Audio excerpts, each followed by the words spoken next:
Hello, আমি আবিদা সুলতানা। আজকে আমি একটা মিষ্টি কুমড়া দিয়ে কার্ভিং করব। এত বড় মিষ্টি কুমড়া দিয়ে ছোট ছোট পাখি বানাবো।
এখন আমি আমার যে ছোট একটা পাখি কাটার আছে, এই কাটার দিয়ে ছোট ছোট পাখি বানিয়ে ফেলবো।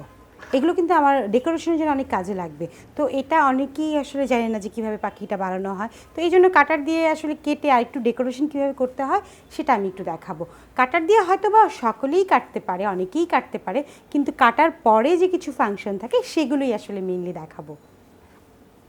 এভাবে করে একটু ছোট ছোট পাখিগুলো করে নিচ্ছি।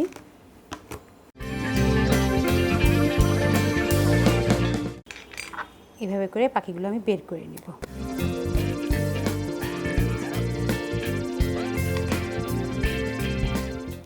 ছোট ছোট পাখি আসলে অনেকগুলো করলে দেখতে ভালো লাগে, এটা এক ঝাঁক মনে হবে।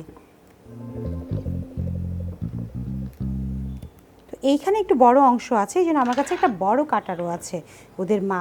আমি একটা বড় পাখি বানাচ্ছি।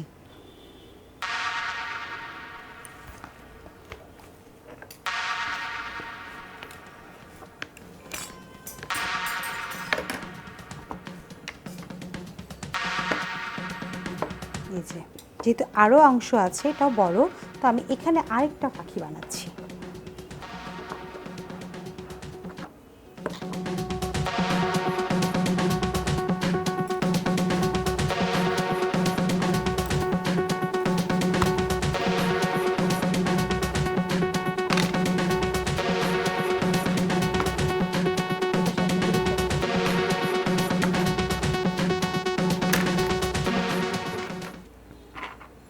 এবার আমি এইগুলোর চোখ করব।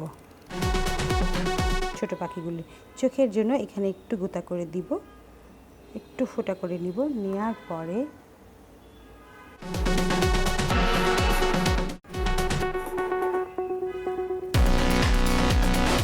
এভাবে সবগুলোতে একটু ফোঁটা করে নিব, তাহলে চোখগুলো বসবে। চোখগুলো আমরা গোলমরিচ দিয়েও দিতে পারি, আবার হচ্ছে লবঙ্গ দিয়েও দিতে পারি।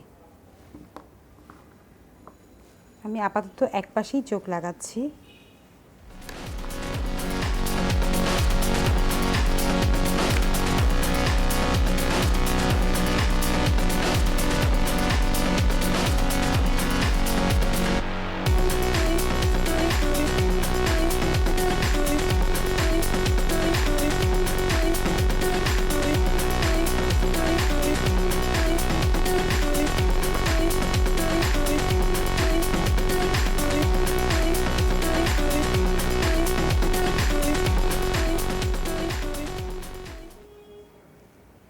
এখন এরকম একটা নাইফ দিয়ে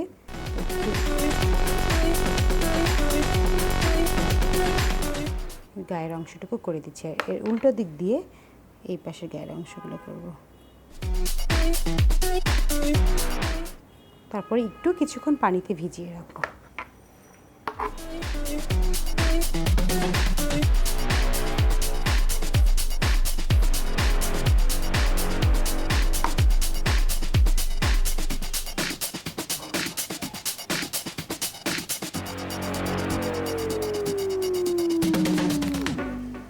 বড় পাখি যেহেতু একটু বড় চোখ দিলেই বেটার।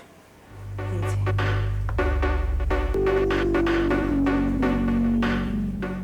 এখন এগুলোকে আমি একটু সেটিং করে দেখাবো।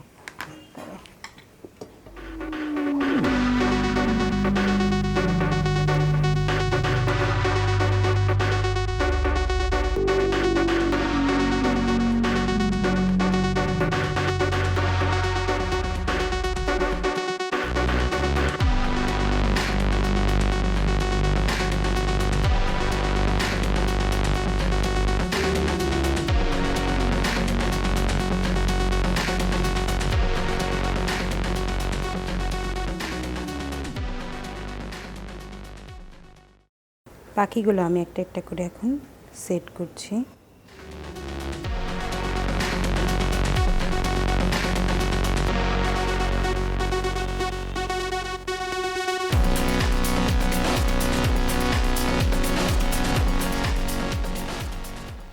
এখন আমি একটা একটা করে পাখিগুলোকে সেট করছি।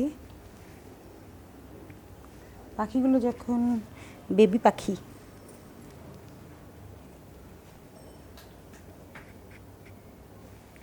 পাখিগুলোকে সবগুলোকে ফ্যামিলি ফ্যামিলি বার্ড বানাচ্ছি। এখন এইগুলোকে আমি একটু দাগ দিয়ে নিতে পারলে ভালো হতো।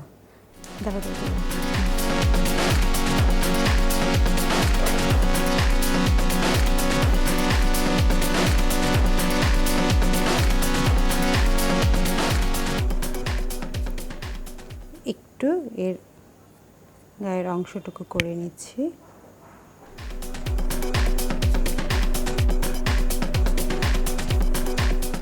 কাটার পর এই অংশটা আসলে জরুরি, তা না হলে পাখি পাখি মনে হয় না, জাস্ট কেটে একটা শেপ করে দেওয়া হয়েছে এরকম মনে হয়।